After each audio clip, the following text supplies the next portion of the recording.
ओम शांति। आज हम 16 दिसंबर 93 की अव्यक्त वाणी में अव्यक्त बाप दादा की पर्सनल मुलाकात सुनते हैं। Group number 1। साधारणता को समाप्त कर विशेषता के संस्कार नेचुरल और नेचर बनाओ। अपने को सदा संगम युग के रूहानी मौजों में रहने वाले अनुभव करते हो। मौजों में रहते हो व कभी मौज में कभी मूंझते भी हो या सदा मौज में रहते हो। क्या हालचाल है? कभी कोई ऐसी परिस्थिति आ जाए व ऐसी कोई परीक्षा आ जाए तो मूंझते हो। तो किसी ने कहा थोड़े टाइम के लिए। तो बाबा ने कहा और उस थोड़े टाइम में अगर आपको काल आ जाए तो फिर क्या होगा? अकाल मृत्यु का तो समय है ना। तो थोड़ा समय भी अगर मौज के बजाय मूंझते हैं और उस समय अंतिम घड़ी हो जाए तो अंतमति सो गति क्या होगी? इसीलिए सुनते रहते हो ना, सदा एवर रेडी। एवर रेडी का मतलब क्या है? क्या हर घड़ी ऐसे एवर रेडी हो? कोई भी समस्या संपूर्ण बनने में विघ्न रूप नहीं बने। अंत अच्छी तो भविष्य आदि भी अच्छा होता है।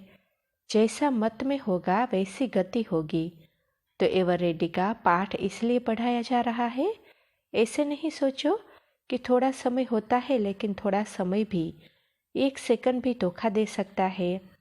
वैसे सोचते हैं ज़्यादा टाइम नहीं चलता, ऐसा 2-4 मिनट चलता है, लेकिन 1 सेकंड भी धोखा देने वाला हो सकता है। तो मिनट की तो बात ही नहीं सोचो, क्योंकि सबसे वैल्यूएबल आत्माएं हो, अमूल्य हो। अमूल्य आत्माओं का कोई दुनिया वालों से मूल्य नहीं कर सकते। दुनिया वाले तो आप सबको साधारण समझेंगे, लेकिन आप साधारण नहीं हो, विशेष आत्माएं हो। विशेष आत्मा का अर्थ ही है जो भी कर्म करे, जो भी संकल्प करे, जो भी बोल बोलो, वो हर बोल और हर संकल्प विशेष है, साधारण नहीं हो। समय भी साधारण रीति से नहीं जाए। हर सेकंड और हर संकल्प विशेष हो। इसको कहा जाता है विशेष आत्मा। तो विशेष करते करते साधारण नहीं हो जाए, ये चेक करो। कई ऐसे सोचते हैं कि कोई गलती नहीं की, कोई पाप कर्म नहीं किया, कोई वाणी से भी ऐसा उल्टा सुल्टा शब्द नहीं बोला, लेकिन भविष्य और वर्तमान श्रेष्ठ बनाया। बुरा नहीं किया लेकिन अच्छा किया। सिर्फ ये नहीं चेक करो कि बुरा नहीं किया, लेकिन बुरे की जगह पर अच्छे से अच्छा किया या साधारण हो गया। तो ऐसे साधारण नहीं हो, श्रेष्ठता हो। नुकसान नहीं हुआ, लेकिन जमा हुआ, क्योंकि जमा का समय तो अभी है ना। अभी का जमा किया हुआ भविष्य अनेक जन्म खाते रहेंगे, तो जितना जमा होगा उतना ही खाएंगे ना। अगर कम जमा किया तो कम खाना पड़ेगा, अर्थात प्रारब्ध कम होगी। लेकिन लक्ष्य है श्रेष्ठ प्रारब्ध पाने का। या साधारण भी हो जाए तो कोई हर्जा नहीं। स्वर्ग में तो आ ही जाएंगे, दुख तो नहीं होगा। साधारण भी बने तो क्या हर्जा? हर्जा है या चलेगा? तो चेक करो कि हर सेकंड हर संकल्प विशेष हो। जैसे आधा कल्प के देहभान का अभ्यास नेचुरली न चाहते हुए भी चलता रहता है ना। देह अभिमान में आना नेचुरल हो गया है ना। ऐसे देही अभिमानी अवस्था और नेचुरल हो जाए तो जो नेचर होती है वह स्वतः ही अपना काम करती है। सोचना नहीं पड़ता, बनाना नहीं पड़ता, करना नहीं पड़ता, लेकिन स्वतः हो ही जाती है। तो ऐसे विशेषता के संस्कार नेचर बन जाए और हर एक के दिल से निकले। ऐसे नहीं कि मेरी नेचर यह है, मेरी नेचर यह है नहीं। हर एक के मुख से, मन से यही निकले कि मेरी नेचर है ही विशेष आत्मा के विशेषता की। तो ऐसे है या मेहनत करनी पड़ती है? जो नेचर होती है उसमें मेहनत नहीं होती। किसी की नेचर रमणीक है तो स्वतः ही रमणीकता चलती रहती है ना। उसको पता भी नहीं पड़ेगा कि मैंने क्या किया। कोई कहेगा तो भी कहेंगे कि मैं क्या करूं, मेरी नेचर है। तो विशेषता की भी नेचर हो जाए। कोई पूछे आपकी नेचर क्या है, तो सबके दिल से निकले कि हमारी नेचर है ही विशेषता की। साधारण कर्म की समाप्ति हो गई, क्योंकि मर्जीवा हो गई है ना। तो साधारणता से मर गए, विशेषता में जी रहे हैं। माना नया जन्म हो गया तो साधारणता पास्ट जन्म की नेचर है, अभी की नहीं, क्योंकि नया जन्म ले लिया तो नए जन्म की नेचर विशेषता है, ऐसे अनुभव हो। तो अभी क्या करेंगे? साधारणता की समाप्ति। संकल्प में भी साधारणता नहीं। माताएं मौज में रहती हो, कितना भी कोई मुंझाने की कोशिश करे, लेकिन आप मौज में रहो। मुंझाने वाला मुंझ जाए लेकिन आप नहीं मुंझो, क्योंकि अज्ञानियों का काम है मुंझाना और ज्ञानियों का काम है मौज में रहना। तो वो अपना काम करे और आप अपना काम करो। सदा मौज का अनुभव करो, तब तो फलक से कह सकेंगे। होंगे तब ही तो कह सकेंगे ना। जो होगा नहीं तो कह भी नहीं सकता। चैलेंज कर सकते हो, हम मूंझने वाले नहीं हैं, क्योंकि विशेष आत्माएं हैं। क्या याद रखेंगे? मौज में रहने वाली विशेष आत्मा है। ऐसी हिम्मत वाले हो ना। हिम्मत वालों को मदद स्वतः ही मिलती है, जहाँ भी हो। लेकिन ये आवाज़ बुलंद हो कि ये ब्राह्मण आत्माएं विशेष है। गुप्त से प्रत्यक्ष होना ही है ना। सबकी नज़र ब्राह्मण आत्माओं की तरफ जानी ही है, जा रही है कि अभी शुरू नहीं हुआ है। तो कमाल करके दिखाने वाले हो ना। ऐसे कमाल करो जो अभी तक किसी ने नहीं किया हो। सेमिनार किया, कॉन्फ्रेंस की, यह तो सभी करते हैं। कोई नई बात करके दिखाओ तो सभी ठीक हो। बहुत आराम से रहे हुए हो ना। निर्भय आत्माएं हो, औरों को भी निर्भय बनाने वाली। ऐसी हो या कभी कभी डरते हो, क्या होगा, कैसे होगा? नहीं, जो होगा अच्छा होगा। दुनिया के लिए तो बुरा है, लेकिन आप सोच समझ के करते हो कि परिवर्तन होना ही है। इसीलिए जो हो रहा है अच्छा हो रहा है, क्योंकि जानते हो कि होना ही है।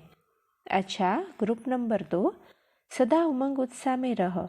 अपने चेहरे और चलन द्वारा दूसरों का उमंग उत्साह बढ़ाओ। सभी अपने को सदा उमंग उत्साह से उड़ने वाली आत्माएं अनुभव करते हो। सदा उमंग उत्साह बढ़ता रहता है या कभी कम होता है, कभी बढ़ता है, क्योंकि जितना उमंग उत्साह होगा उतना औरों को भी उमंग उत्साह में उड़ाएंगे। सिर्फ स्वयं नहीं उड़ने वाले हो, लेकिन औरों को भी उड़ाने वाले हो।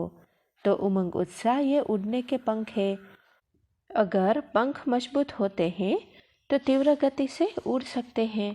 अगर पंख कमज़ोर होंगे और तीव्र गति से उड़ने की कोशिश भी करेंगे तो नहीं उड़ सकेंगे, बार बार नीचे आएंगे।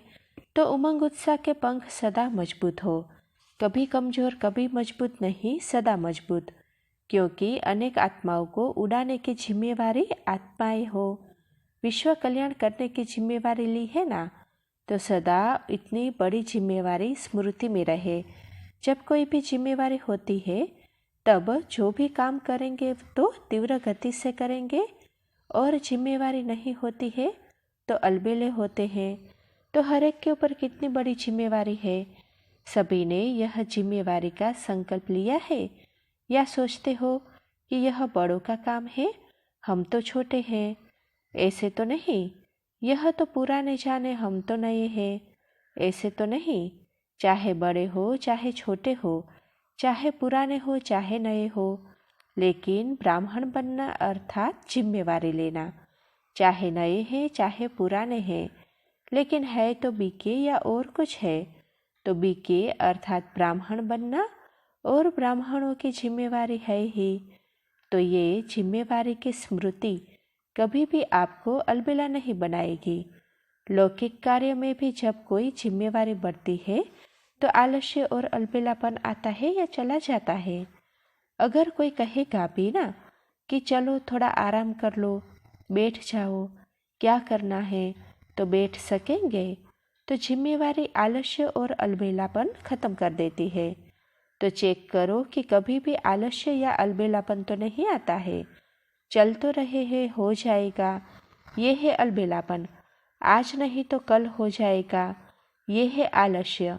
कल नहीं, आज भी नहीं, अब, क्योंकि कोई भरोसा नहीं। अगर अधूरा पुरुषार्थ रह गया तो कहाँ पहुँचेंगे? सूर्यवंश में या चंद्रवंश में आधा पुरुषार्थ रहा तो प्रारब्ध भी आधी मिलेगी ना। तो चंद्रवंश में जाना है, नहीं जाना है, कोई एक भी नहीं जाएगा। माताएं भी सभी सूर्यवंशी बनेंगी।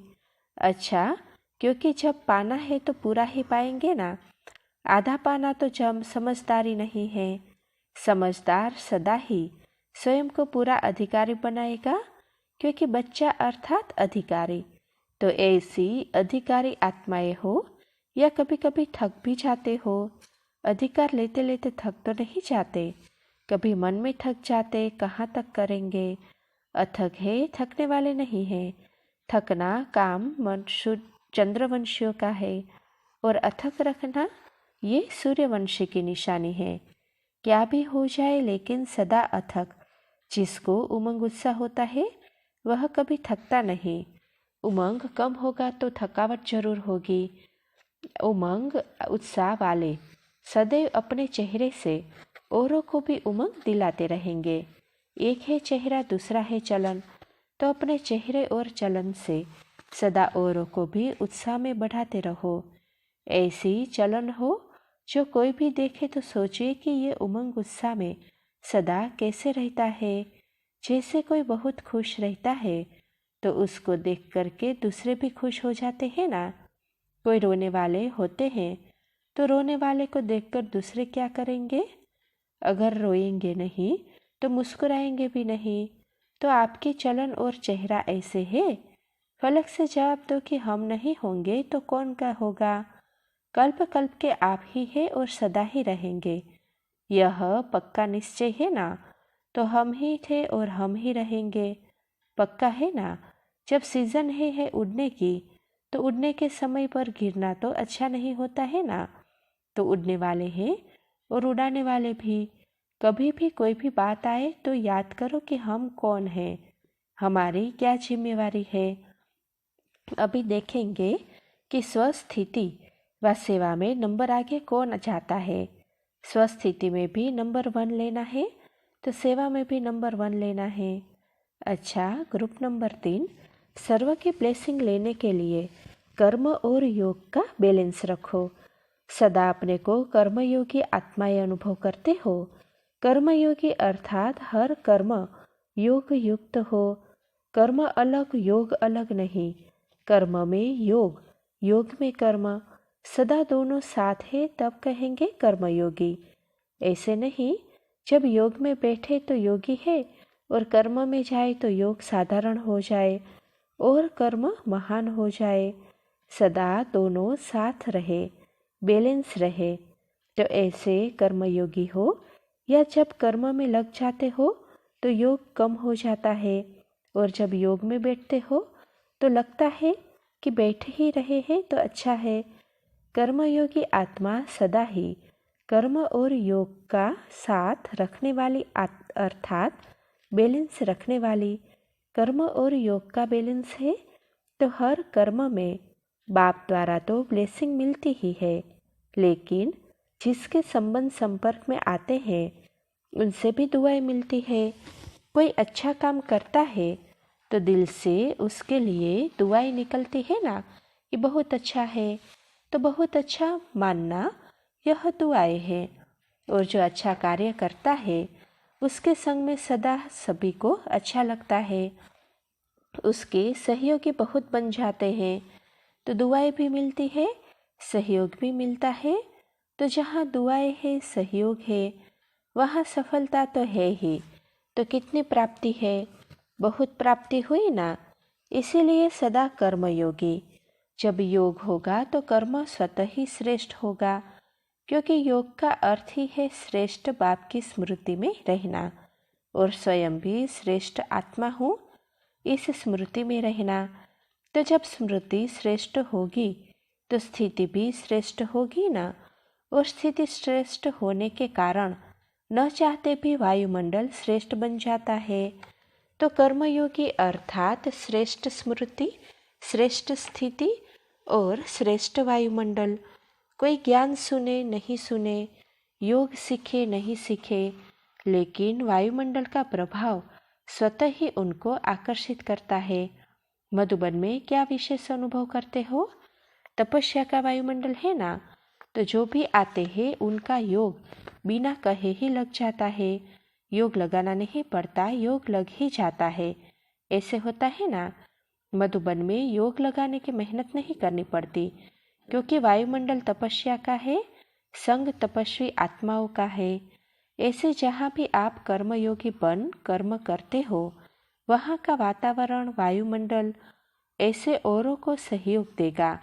अनुभव हो ना, सहयोग मिलता है ना, तो आपका सहयोग भी औरों को मिलेगा। जहाँ रहते हो वहाँ सेवा होती है। सदा कर्मयोगी आत्मा बाप को भी प्रिय है, तो विश्व को भी प्रिय है। विश्व के भी प्रिय बने हो या बन रहे हो? देखो, कल्प पहले भी विश्व के प्रिय बने हो, तब तो आपके जड़ चित्रों को भी सभी कितना प्यार करते हैं। तो वो आपके चित्र है ना, अपने से इतना प्यार नहीं होगा जितना चित्रों से होगा।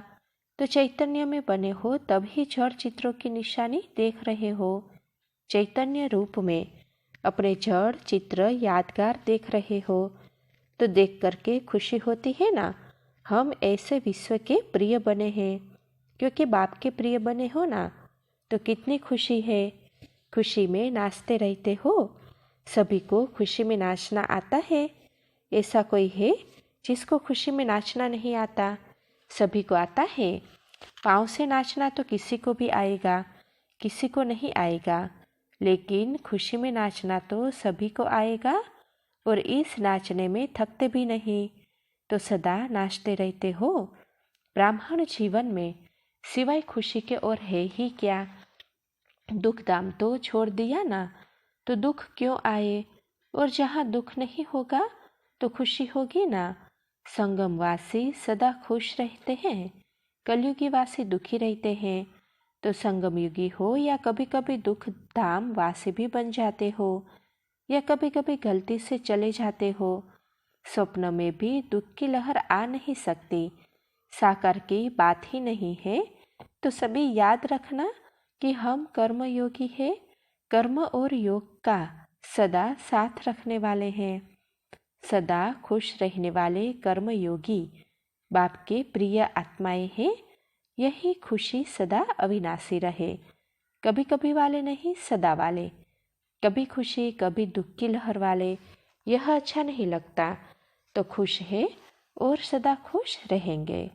अच्छा, ग्रुप नंबर 4, सदा खुश नसीब भाग्यवान आत्मा की स्मृति में रहकर सबको भाग्यवान बनाओ। सदा अपने को श्रेष्ठ भाग्य की स्मृति में रहते हुए अपने को समर्थ आत्माएं अनुभव करते हो, क्योंकि जितनी स्मृति होगी उतनी समर्थी होगी। स्मृति कम तो समर्थी भी कम। तो स्मृति स्वरूप बने हो या स्मृति लानी पड़ती है। जैसे अपना साकार स्वरूप कभी नहीं भूलता है, सदा स्मृति रहती ही है कि मैं फलाना हूँ, मैं ऐसा हूँ। ऐसे ही अपने भाग्य के स्मृति स्वरूप बनो। याद करने से स्मृति आए और चलते चलते स्मृति विस्मृति में आ जाए, तो उसको स्वरूप नहीं कहेंगे। स्वरूप कभी भूलता नहीं। एक है स्मृति करने वाले और दूसरे है स्मृति स्वरूप रहने वाले। तो आप सभी कौन हो? स्वरूप बन गए हो या विस्मृति स्मृति का खेल चलता है? अच्छा, हॉस्पिटल और आबू निवासी बाप दादा के सामने बैठे हैं। बाप दादा बोले, आप सभी तो बहुत बहुत भाग्यवान हो, क्योंकि मेजोरिटी मधुबन वासी हो, या समझते हो कि मधुबन और हॉस्पिटल अलग है। मधुबन निवासी हो ना, किस वातावरण में रहते हो? मधुबन के वातावरण में रहते हो या अलग हॉस्पिटल के वातावरण में रहते हो? क्योंकि सबसे बड़ी पालना है ज्ञान की पालना, मुरली की पालना। तो वो हॉस्पिटल या अपने अपने घरों में सुनते हो व मधुबन में ही सुनते हो।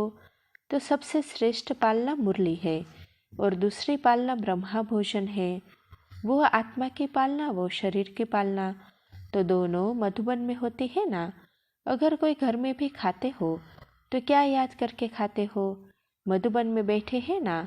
और हॉस्पिटल वाले तो खाते ही मधुबन में है ना। तो कितने लकी हो।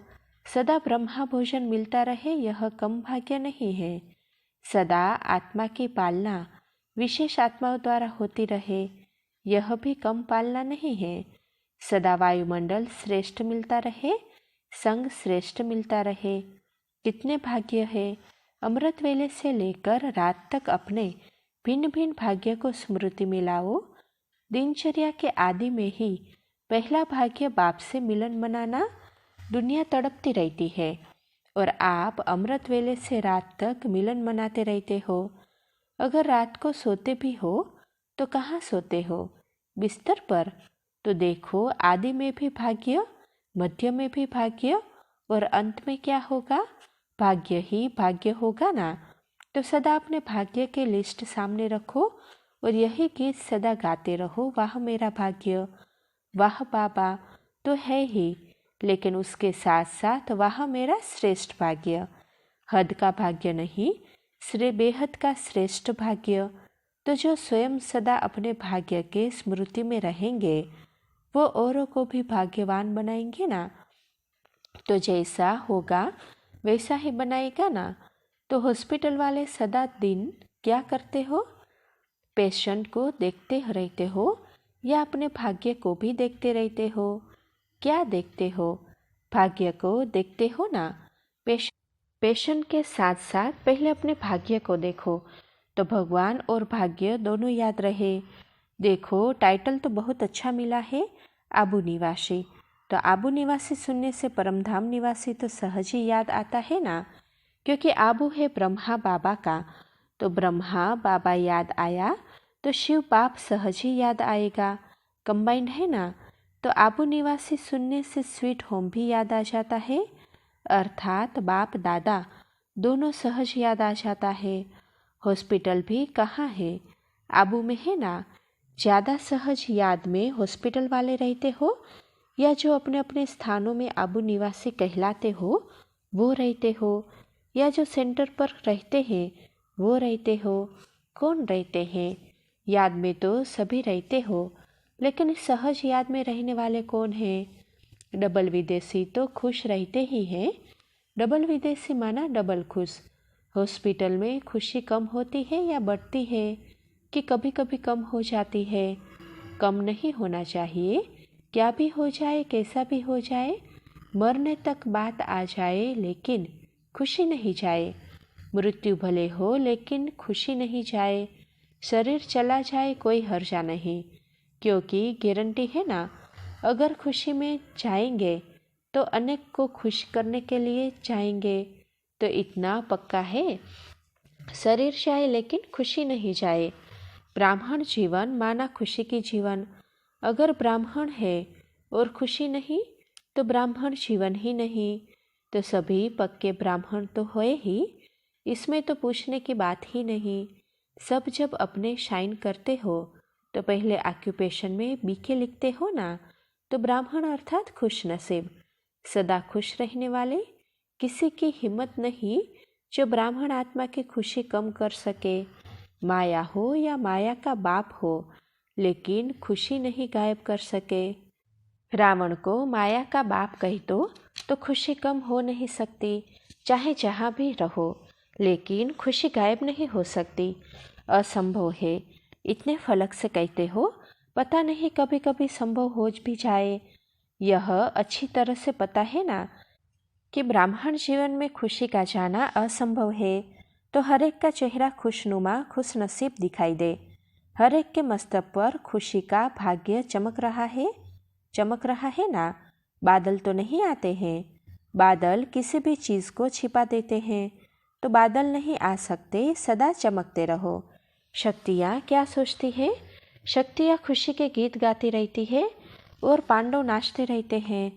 ब्राह्मण जीवन में है ही नाचना और गाना। कर्म भी करते हो तो कर्म भी तो एक डांस है ना। डांस में हाथ पांव चलाना होता है ना।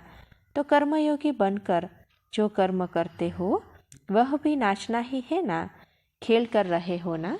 अच्छा, ग्रुप नंबर 5, संतुष्टता सबसे बड़ा खजाना है। जहाँ संतुष्टता है वहाँ सर्व प्राप्तियाँ हैं। सदा अपने को इस ब्राह्मण जीवन की आदि से अब तक की सर्व प्राप्तियाँ स्मृति में रहती है। कितनी प्राप्तियाँ है? अगर प्राप्तियों की लिस्ट निकालो तो कितनी लंबी है। सार रूप में यही कहेंगे कि अप्राप्त नहीं कोई वस्तु ब्राह्मण जीवन में। तो ऐसे अनुभव करते हो सर्व प्राप्तियां संपन्न हो गए और प्राप्तियां भी अविनाशी है। एक जन्म आधा जन्म की नहीं, सदा काल के लिए प्राप्तियां प्राप्त हो गई। कोई भी युग नहीं जहाँ आप आत्माओं को कोई प्राप्ति नहीं हो। अगर द्वापर से कीर्तिकला शुरू भी होती है, फिर भी द्वापर से लेकर अब तक पूजे तो जाते हो ना। तो आधा कल्प राज्य अधिकारी बनते हो और आधा कल्प पूज्य बनते हो। चाहे स्वयं पुजारी बन जाते हो चैतन्य में, लेकिन जड़ चित्र के रूप में तो पूजे जाते हो। तो पूज्य की प्राप्ति तो होती है ना। चाहे जानते नहीं हो अपने को, लेकिन प्राप्ति सारे कल्प के लिए है। राज्य पद और पूज्य पद कितने नशे की बात है। तो सदा सर्व प्राप्तियों की स्मृति में रहो, स्मृति स्वरूप रहो, तो प्राप्तियाँ याद रहती है कि कभी भूल जाती है, कभी याद रहती है। हद के प्राप्ति वालों को भी कितना नशा रहता है। तो आपको अविनाशी प्राप्तियाँ है तो अविनाशी रूहानी नशा है। कुमारियों को नशा रहता है, सदा रहता है या कभी कभी कभी भूल भी जाता है, कभी मूड ऑफ होता है। कुमारियों का मूड ऑफ होता है, रोती नहीं हो लेकिन चुप हो जाती हो। कितने समय से नहीं रोया है। जब से ब्रह्मा कुमारी बनी हो तब से नहीं रोया है या अभी नहीं रोती हो। मन में भी नहीं रोया है। कुमारियों को कोमल होने कारण रोना जल्दी आता है। नहीं रोती हो तो पक्की हो ना, सभी खुश रहती हो। और पुरुषार्थ में भी उड़ती कला वाली हो या चढ़ती कला वाली हो, सभी उड़ती कला वाली हो। अच्छा है कभी नीचे कभी ऊपर नहीं होना, सदा उड़ते रहना। माताओं के भी उड़ती कला है या बीच बीच में गिरना भी अच्छा लगता है। गिर कर उड़ना है या उड़ना ही उड़ना है। पांडव उड़ती कला वाले हैं, उड़ना ही है क्योंकि समय कम है और मंजिल श्रेष्ठ है। तो बिना उड़ती कला के मंजिल पर पहुंचना मुश्किल है। इसलिए सदा उड़ते रहो और उड़ने का साधन है सदा सर्व प्राप्तियों को स्मृति में रखना। इमर्ज रूप में मर्ज नहीं, जानते ही है नहीं, मर्ज से इमर्ज करो। क्या क्या मिला, क्या थे और क्या बन गए, कल क्या और आज क्या। तो प्राप्तियों की खुशी कभी नीचे हलचल में नहीं लाएगी। नीचे आना तो छोड़ो, लेकिन हलचल भी नहीं अचल। जो संपन्न होता है वो हलचल में नहीं आता, जो खाली होता है वह हिलता है। कोई भी चीज़ हिलने वाली है तो उसको और जोरों से संपन्न कर देते हैं, भरपूर कर देते हैं, तो हिलती नहीं है। तो कोना भी खाली होगा तो हिलेगी और हिलते हिलते टूटेगी। तो संपन्नता अचल बनाती है, हलचल से छुड़ा देती है। तो सर्व प्राप्तियों में संपन्न होना। जब दाता मिल गया तो दाता क्या करेगा, संपन्न बनाएगा ना। तो ये भी नशा है कि हम दाता के बच्चे हैं, साधारण बाप के बच्चे नहीं, दाता के बच्चे हैं। तो जो स्वयं दाता है तो वो मास्टर दाता बनाएगा ना। तो क्या याद रखेंगे, कौन हो, मास्टर दाता हो, सर्व प्राप्तियों से संपन्न आत्मा हो। जरा भी अप्राप्ति नहीं, कोई अप्राप्ति नहीं। कोई रह गई है या कोई चीज़ चाहिए, नाम चाहिए, सेवा चाहिए, थोड़ा चांस मिल जाए, मेरा नाम हो जाए, मेरे को आगे रखा जाए, यह अप्राप्ति तो नहीं है। किसी को है तो बता दो, मकान अच्छा मिल जाए, कार मिल जाए, कार हो तो सेवा अच्छी तरह से कर सके। जितने साधन उतनी बुद्धि भी जाती है। जैसे है जहाँ है सदा राजी, जो थोड़े में संतुष्ट रहता है उसको सदा सर्व प्राप्तियों की अनुभूति होती है। संतुष्टता सबसे बड़े से बड़ा खजाना है। जिसके पास संतुष्टता है उसके पास सब कुछ है। जिसके पास संतुष्टता नहीं है तो सब कुछ होते हुए भी कुछ नहीं है, क्योंकि असंतुष्ट आत्मा सदा इच्छाओं से वश होगी। एक इच्छा पूरी होगी और 10 इच्छाएं उत्पन्न होगी। तो आप क्या हो, हद के इच्छा मात्रम अविद्या। ऐसे हो कि कभी कभी छोटी छोटी इच्छाएं होती है, संतुष्ट हो, सदा यह गीत गाते रहो, पाना था वो पा लिया। अच्छा, सभी संतुष्ट मणिया हो ना। अच्छा, ओम शांति।